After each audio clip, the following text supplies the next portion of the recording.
In this tutorial, you will learn how to display Koji in your Service Desk portal.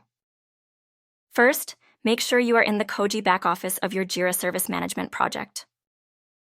Then go to Koji Settings. Scroll down to the Chat on Service Desk portal section under Project Settings.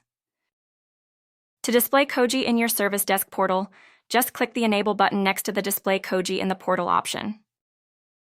Once changed, the setting will indicate Enabled. Scroll up and click Refresh. The setting is now correctly enabled. If you want to remove Koji from your portal, you can click the Disable button. You can view how Koji is displayed in the portal by accessing it via the provided link. Let's find Koji in the Service Desk portal.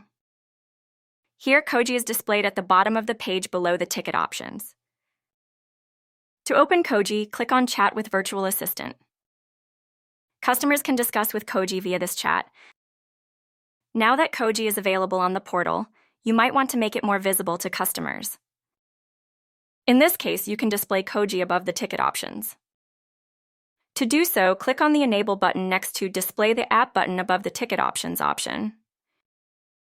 Next, scroll up and click Refresh. The setting is now correctly enabled. If you want to disable this option, you can click the Disable button. Now, let's check the Service Desk portal once again. The button to open Koji is now displayed above the ticket options.